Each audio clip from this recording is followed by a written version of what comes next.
예, 귀한 찬양 감사합니다. 주 은혜 아니면 나 서지 못하지요. 하나님의 은혜가 이 시간 여러분 모두에게 가득하기를 간절히 바랍니다. 여러분 이제 새해를 살아가고 계시는데 여러분들은 어떤 꿈을 꾸면서 살아가고 계신지 모르겠습니다. 꿈이 없는 인생은 진정한 인생이라고 이야기할 수가 없을 겁니다. 우리 사람에게는 반드시 꿈이 필요합니다. 어떤 사람은 이 꿈을 희망이라고 이렇게 이야기하고요. 또 어떤 사람은 꿈을 이루어야 하는 삶의 목표라고 이야기하기도 합니다. 그런데 많은 사람들은 이 꿈에 대해서 어떻게 생각하느냐 하면은 꿈의 주인은 나다 이렇게 생각을 합니다. 내가 만들어가는 나의 꿈 혹은 나의 희망 이렇게 이야기를 하는 거지요. 그래서 내 인생에서 이루어야 할 어떤 목표를 가리켜서 꿈이라고 이렇게 이야기하는 것을 봅니다. 그러나 성경은 꿈에 대해서 완전히 다른 것을 우리에게 말씀을 해 주십니다. 성경은 꿈이란 하나님께서 주시는 것이다 이렇게 말씀을 하고 있지요. 꿈은 인간이 만들어가는 게 아니고요. 하나님께서 주신 꿈을 받을 때에 그 꿈이 인간을 이끌어가는 것입니다. 작심삼일이라고 하는 말이 요즘은 굉장히 실감나는 때입니다. 의지를 가지고 뭔가 결심을 했는데 3일을 넘기지 못한다라고 하는 그런 이야기 아니겠습니까? 참 인간의 의지가 굉장히 약하기 때문에 꿈을 이루는 것도 힘들고 어렵다고 생각할지 모르겠습니다. 스콧 피츠제럴드라고 하는 사람이 쓴 위대한 개츠비라고 하는 소설이 있지요. 영화로도 여러 편 만들어졌기 때문에 여러분들 가운데서는 소설을 통해 가지고 혹은 영화를 통해 가지고 이 위대한 개츠비를 접한 분들이 많이 계시리라 생각을 합니다. 개츠비는 다른 남자의 연인이 된 옛사랑을 되찾기 위해서 굳은 결심을 합니다. 그 사랑을 되찾아 오는 것이 인생의 꿈이 되었습니다. 그리고 그 꿈을 이루기 위해서 그는 열심히 노력을 하는데 첫 번째로는 자신의 출신 배경을 속이게 되지요. 화려하고 성공적인 삶을 쟁취하려고 아주 철저한 계획을 세웁니다. 그리고 강한 의지를 가지고 자신을 단련합니다. 내 삶이 얼마나 보잘것없는 삶이었는지 그 삶을 철저하고 정교하게 매일매일 개선해 나아가는 것을 보게 됩니다. 그 모습을 보면은 개츠비는 정말 엄청난 의지를 가진 사람이라고 하는 것을 발견을 할 수가 있습니다. 소설의 마지막 장에 보면은 마치 부록처럼 개츠비가 얼마나 강한 의지력을 가지고 살아갔는지를 보여주는 하루의 그 시간표가 나오는 것을 봅니다. 이런 겁니다. 오전 6시 기상, 오전 6시 15분부터 30분까지 아령 들기와 벽타기, 오전 7시 15분부터 8시 15분까지 전기학 및 기타 공부, 오전 8시 30분부터 오후 4시 30분 업무와 일, 오후 4시 30분부터 5시까지 야구와 스포츠, 오후 5시부터 6시까지 연설 연습, 자세 연습, 그리고 오후 7시부터 10시 발명에 관한 공부. 여러분 이게 개츠비의 일과표입니다. 밥 먹는 시간을 빼놓고 나면은 밥 먹는 시간도 빡빡할 뿐더러 그의 스케줄은 정말 틈이 없는 스케줄인 것을 볼 수 있습니다. 야, 이 사람은 엄청난 의지의 사람이로구나 하는 생각을 갖게 되는 거지요. 그리고 그를 보면은 인간의 의지가 꿈을 이루는 것 아닐까? 이런 생각을 당연히 갖게 됩니다. 드디어 개츠비는 어마어마한 부자가 되었습니다. 그리고 마침내 첫사랑과 재회를 하게 됩니다. 이거 얼마나 가슴이 뛰겠어요. 그런데 개츠비가 사랑하는 것을 보니까 자기 방식의 사랑을 합니다. 상대방이 아니라 자기가 원하는 방식으로 사랑을 해야 된다고 생각을 합니다. 자기가 원하는 방식으로 사랑을 되돌리려고 하는 것, 이게 개츠비의 사랑이었습니다. 이런 개츠비의 모습을 보면서 이게 진짜 진정한 꿈의 성취일까? 하는 생각을 갖게 되지요. 개츠비는 부와 사회적인 명성을 얻었고 사랑하는 여인을 다시 되찾을 것 같은 그런 순간을 맞이합니다. 그런데 소설은 바로 그 순간에 개츠비가 총에 맞아 죽는 걸로 소설의 대단원을 이제 내리게 되지요. 그런데요, 소설의 그 끝부분을 보면은 개츠비가 이렇게 죽임을 당하면서 그 소설 속에 나와 있던 모든 누명들을 다 뒤집어 쓰게 됩니다. 장례식을 치르게 되는데 그의 장례식에는 단 한 사람도 찾아오지 않는 그런 쓸쓸한 장례식을 치르게 됩니다. 여러분, 이 개츠비의 쓸쓸한 장례식이 우리에게 말해주는 게 뭘까요? 인간이 이루려고 하는 꿈이 이렇게도 허무한 것일까? 저는 그런 생각을 가졌습니다.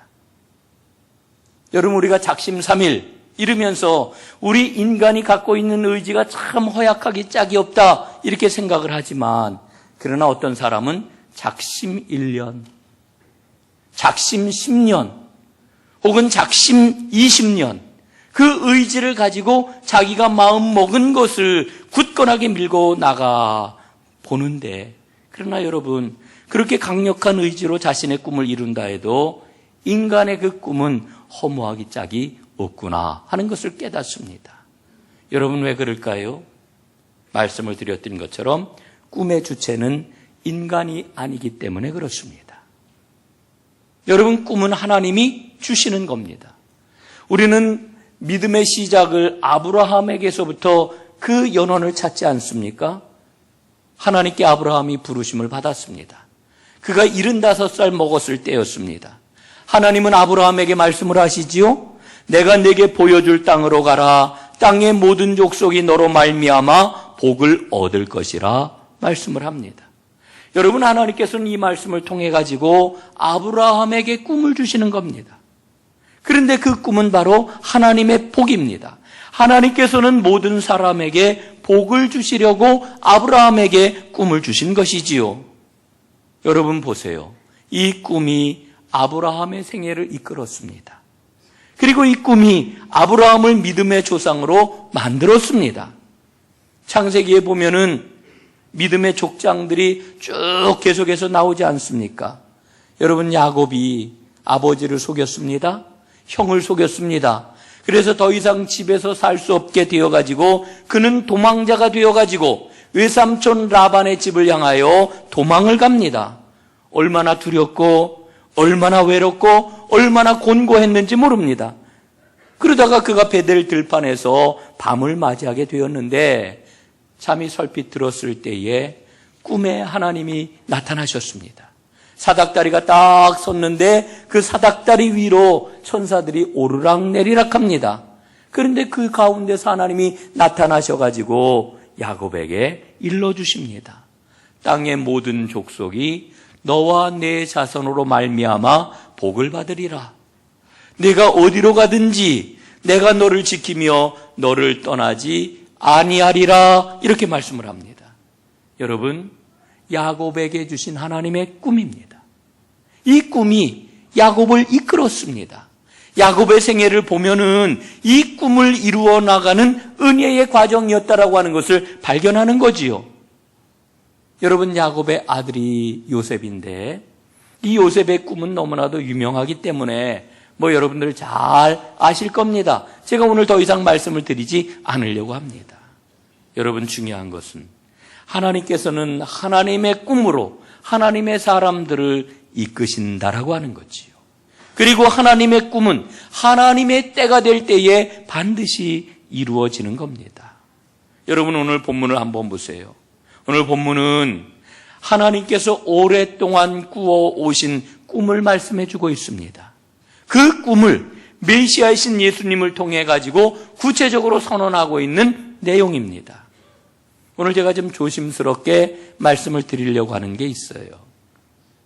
구약 성경은 하나님의 꿈이 어떻게 실패했는지를 보여주는 책이다. 그리고 구약 성경은 하나님께서 실패한 그 꿈을 어떻게 다시 새롭게 하시는지를 보여주는 책이다. 저는 이렇게 조심스럽게 말씀을 드립니다. 여러분, 하나님의 실패라고 하는 말이 성립될 수 있어요? 그런 말은 없습니다. 그런데 제가 왜 굳이 이와 같은 표현을 사용하느냐 하면은 하나님의 꿈이 진짜로 실패했다라고 하는 게 아니라 역사적으로 나타난 현상을 보면은 하나님의 꿈이 실패한 것처럼 보인다는 이야기입니다. 여러분, 구약에 나타난 하나님의 꿈이 뭡니까? 하나님은 이스라엘을 부르셨어요. 제사장 나라로 삼아주셨어요. 그들을 통하여 하나님 나라를 세우시고 그 나라를 통해서 세상을 구원하기를 원하셨단 말입니다. 이게 구약에 나타난 하나님의 꿈입니다. 그런데 이 꿈이 이루어지기 위해서 반드시 있어야 할 게 있습니다. 그게 뭘까요? 하나님 백성으로 불리움을 받은 이스라엘의 순종입니다.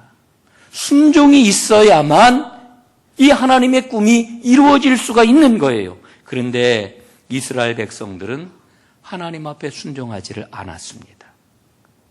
하나님께서 그들에게 주신 꿈이 그들을 이끌어 가도록 자신을 온전히 내어놓지를 못했단 말입니다. 여러분, 이렇게 하나님 앞에 순종하지 않을 때마다 하나님 어떻게 하셨습니까? 선지자들을 보내주셨지요.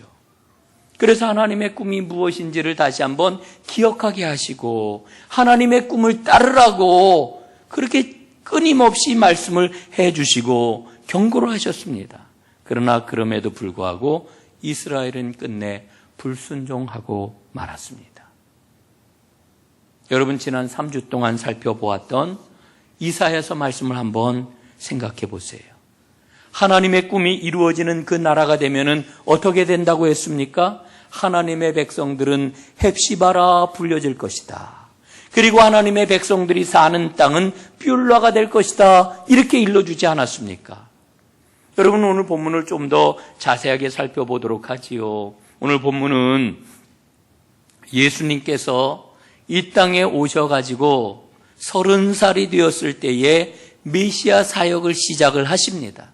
그때 갈릴리에 있는 회당으로 들어가셔서 처음으로 말씀을 뽑아 낭독하신 그런 그 내용입니다. 그런데 이 말씀은 이사야서 61장에 기록된 말씀입니다. 오늘 여러분 말씀의 핵심이 뭐냐 하면은 19절에 나와 있는 대로 주의 은혜의 해를 전파하는 것입니다. 여러분, 이 은혜의 해라고 하는 게 뭘까요?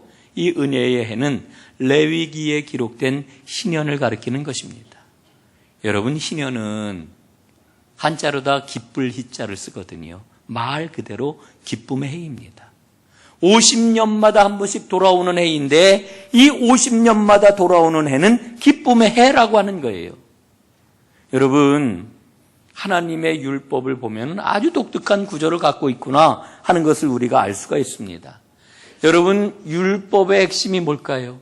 율법의 중심에 들어있는 가장 핵심적인 그러한 규정이 뭘까요? 그건 바로 안식일 규정입니다. 안식일. 왜냐하면은 이 안식일이야말로 이스라엘 백성들의 삶의 핵심적인 내용이기 때문에 그렇습니다. 여러분, 안식일에 뭘 할까요?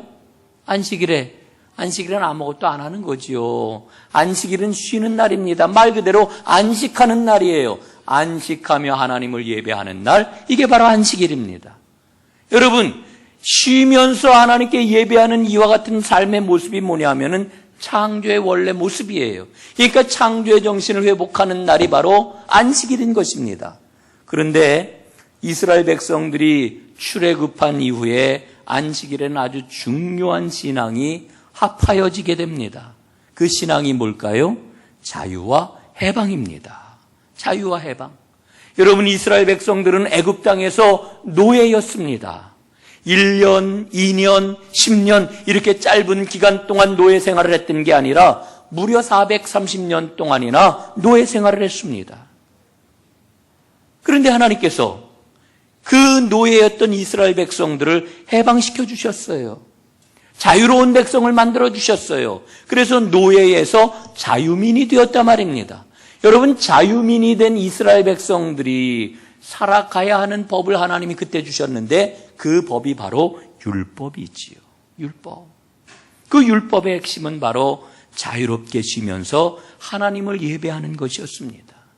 여러분, 이스라엘이 애굽 땅에서 노예였을 때는 여러분 마음대로 쉬지도 못했습니다. 마음대로 먹지도 못했습니다. 마음대로 잠을 자지도 못했습니다. 그들에게는 자유가 전혀 없었단 말이에요. 그런데 너희들 자유민이 되었으니 하나님이 해방시켜 주신 그 기쁨을 가지고 안식일을 잘 지키라, 자유민답게 살아라, 이렇게 말씀을 하셨던 겁니다. 여러분, 그런데 이 안식일 법이 안식년으로 연결이 되어요. 여러분, 안식일은 며칠에 한 번씩 돌아옵니까? 7일에 한 번씩 돌아오잖아요. 안식년은 몇 년에 한 번씩 돌아옵니까? 7년에 한 번씩 돌아옵니다. 여러분의 안식년의 핵심은 땅이에요. 안식년이 되면 하나님께서는 땅을 쉬게 하셨어요. 자, 여러분, 안식일의 핵심은요, 사람입니다. 사람을 쉬게 하셨어요. 그런데 안식년이 되면 하나님께서는 땅을 쉬게 하셨어요. 그런데 한 가지 거기에다 부수조항을 만들어 주셨는데 그게 뭐냐면은 이스라엘 사람 가운데 혹시 종이 된 사람이 있다면 안식년이 되면 이 사람을 자유하게 해주어라. 이게 안식년의 부속조항입니다. 자, 이제 신년을 좀 말씀을 좀 드릴게요. 여러분, 이 신년이라고 하는 것은 안식년이 7번 반복된 다음에 50년이 될 때에 지키는 법, 이게 바로 신년입니다. 그럼 신년의 핵심은 뭘까요? 안식일의 핵심은 사람이 쉬는 거라 그랬습니다. 안식년의 핵심은 땅이 쉬는 거라 그랬습니다. 여러분, 그럼 신년의 핵심은 뭐겠습니까? 신년의 핵심은 전면적인 회복, 전면적인 해방, 전면적인 자유, 이게 바로 신년의 핵심입니다. 신년이 되면은 사람도 회복되고 땅에게도 자유와 해방을 주고 그리고 하나님의 놀라운 은혜가 베풀어지게 되는 겁니다.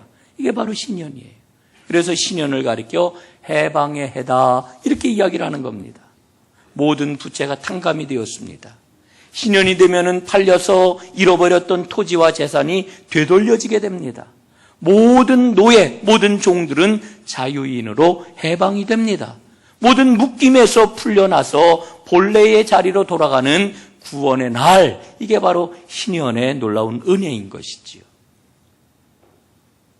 자, 그런데 오늘 누가복음 말씀을 보니까 예수님이 공생애를 시작하시면서 제일 먼저 이 말씀을 뽑아 읽고 전파하셨다는 거예요.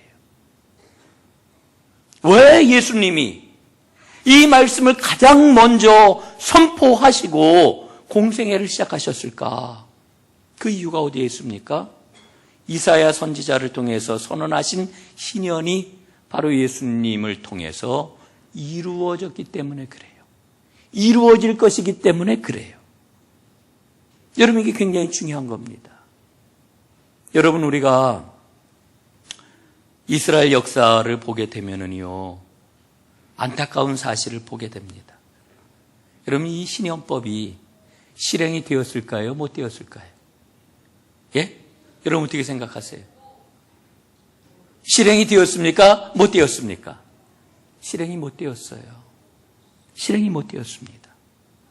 여러분, 이 신년법은 세상 그 어떤 나라에서도 찾아볼 수가 없는 이스라엘만의 독특한 법이에요.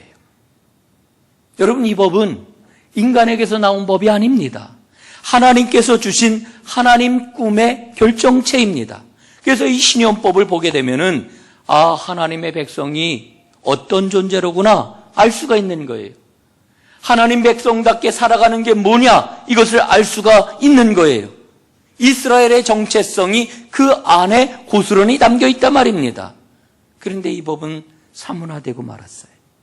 시행되지가 못했어요. 여러분, 왜 시행되지가 못했을까요? 그 이유가 어디에 있겠습니까? 여러분, 모든 부채를 탕감해 주기 위해서는 나의 욕심을 포기해야 됩니다. 여러분, 우리가 잘 알고 있는 이야기입니다만은 130여 년 전 한국 땅에, 조선 땅에 우리 기독교가 들어왔죠. 복음이 들어왔을 때 수많은 믿음의 선조들이, 대표적으로는 강화도 홍이마을에 이런 큰 부자들이 예수님을 믿고 보니까요, 우리 하나님께 받은 바 그 은혜가 너무나 큰 거예요. 엄청난 빚을 탕감받았구나, 이와 같은 깨달음과 은혜가 가슴속에 가득 차니까요, 사람들을 불렀어요. 노비들을 불러가지고 노비 문서를 불태웁니다. 내가 받은 바 은혜가 너무나도 큰데 당신은 더 이상 나의 종 노비가 아니오. 빚진 사람들을 다 불러 모았습니다. 옛날에 빚이라고 하는 것은 이건 고리대금 아닙니까? 다 불러가지고서는 빚 문서를 태우면서 내가 하나님께 엄청난 은혜로 나의 죄를 탕감받았는데 그 은혜를 어떻게 내가 그대로 갖고 있을 수 있겠습니까? 그대들의 빚은 다 탕감되었어. 빚을 다 탕감해 줬어요. 여러분, 이와 같은 일이 전국 곳곳에서 엄청나게 일어났던 것을 우리는 잘 알고 있습니다. 여러분, 땅을 본래의 주인에게 돌려주려면 어떻게 해야 되겠어요? 종들을 해방시켜 주기 위해서는 어떻게 해야 되겠어요? 큰 경제적인 손실을 감수해야 되는 겁니다. 여러분, 10만 원 아예 손해보지, 100만 원 손해보지, 1000만 원 손해보지 라고 하는 차원이 아니에요. 엄청난 경제적인 손실이 뒤따르는 거예요. 그러니까 신연법을 시행을 할 수가 있겠어요, 없겠어요? 시행이 안 된 겁니다.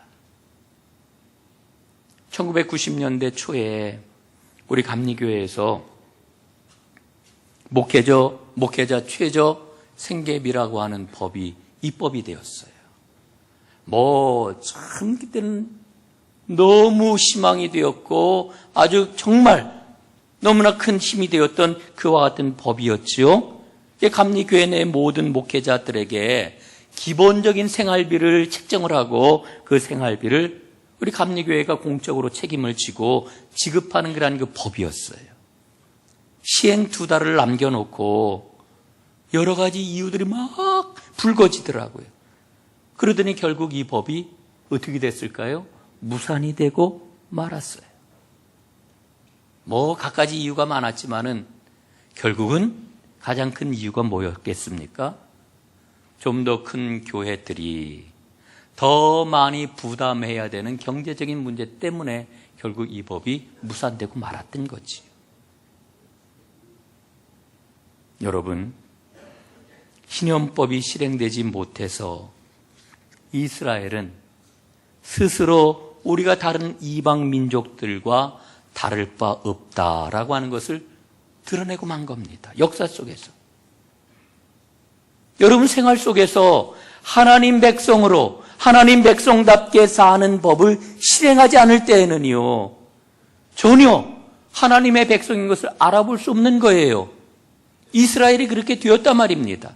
하나님은 신연법을 통해 가지고 너희는 특별한 민족이요, 너희는 특별히 나의 나라를 드러내야 하는 사람들이다 하나님 요구하셨지만은 이걸 못한 거예요. 그러니까 이스라엘에게 무슨 힘이 나타날 수 있겠어요? 무슨 능력이 나타날 수가 있겠어요? 결국 이스라엘은 나라가 망하고 말았어요. 백성들은 포로로 끌려가고 말았어요. 엄청난 수치와 치욕을 당하고 말았던 거지요. 이게 여러분에게 눈에 보이는 이스라엘 왕국의 역사입니다. 그런데 하나님께서는요, 포로로 끌려간 이스라엘 백성들에게 포로에서 돌아올 수 있는 기회를 허락해 주시고, 그리고 그들에게 새로운 꿈을 주셨는데 여러 선지자들을 통하여 그 하나님의 꿈이 바로 희년의 회복이에요. 희년의 회복. 여러분, 오늘 예수님께서 이 땅에 오셔가지고 그 하나님의 꿈인 희년을 다시 선포하시는 거예요.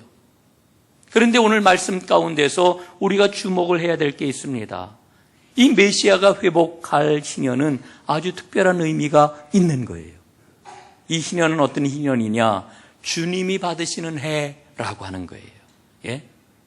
여러분, 이게 무슨 말이냐 하면은요, 이 오늘 성경 본문에 쓰여 있는 희년이라고 하는 말은 헬라어를 보니까요, 덱토스라고 하는 단어를 사용을 해요.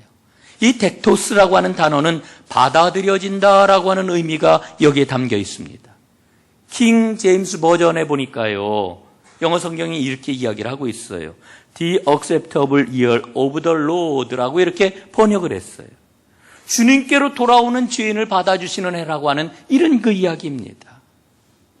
여러분, 우리가 레위기 25장에 나와 있는 희년법을 보게 될 것 같으면은요, 여러분, 억압받는 사람들에게 자유를 주라고 하나님 말씀하셔요.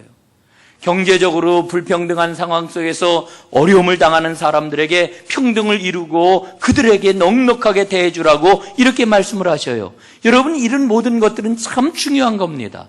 그러나 인간 존재의 근원적인 문제가 뭔가요? 죄의 문제입니다.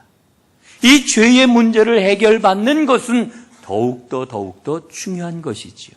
바로 이 문제를 해결해 주시는 것이 예수님이 선포하시는 희년의 의미입니다. 죄에서 자유함을 주시는 은혜, 이게 바로 복음입니다. 예수님은 이 복음을 가지고, 이 희년을 가지고 세상에 오셨습니다. 예수님은 하나님의 오랜 꿈인 모든 사람들이 구원받는, 하나님께서 받아들여 주시는 그와 같은 해를 지금 선포하고 계시는 거지요. 이게 바로 예수님께서 우리에게 주신 하나님의 선물입니다. 사랑하는 여러분, 이 선물을 분명히 받으셨나요? 이 선물을 받으신 것 같아요? 여러분, 새해가 되고 또 설날이 되고 이러면 우리가 선물을 주고 선물을 받고 이러는데, 여러분, 선물 받을 때 참 기분이 좋잖아요. 우리 하나님께서는 우리에게 선물을 주셨어요. 이 선물이 뭐냐? 우리의 모든 죄를 받아주시는, 우리의 죄가 모두 다 하나님께 받아들여지는 이 희년을 우리에게 선물로 주신 겁니다. 여러분, 이 선물을 분명히 받으셨다면 이제 우리가 해야 할 일이 있습니다. 그게 뭘까요? 하나님의 꿈을 이어가는 겁니다. 하나님의 꿈을 이어가는 것. 한번 따라해 보실까요? 하나님의 꿈을 이어가자. 다시 한번 해보실까요? 하나님의 꿈을 이어가자. 그렇습니다. 여러분, 우리 사랑하는 우리 어린이가 아주 낭낭하게 이야기한 것처럼 하나님의 꿈을 이어가자. 여러분, 하나님께서는 오늘 이 자리에 예배하는 여러분 한 분 한 분을 지목해서 말씀을 하십니다. 내 꿈을 이어가라. 하나님의 꿈을 이어가는 하나님의 선물을 먼저 받아야 됩니다. 이게 분명하게 내게 있어야 됩니다. 그리고 하나님의 꿈을 이어가는 사람으로 멋지게 살아가시기를 주님의 이름으로 축원합니다. 기도하겠습니다.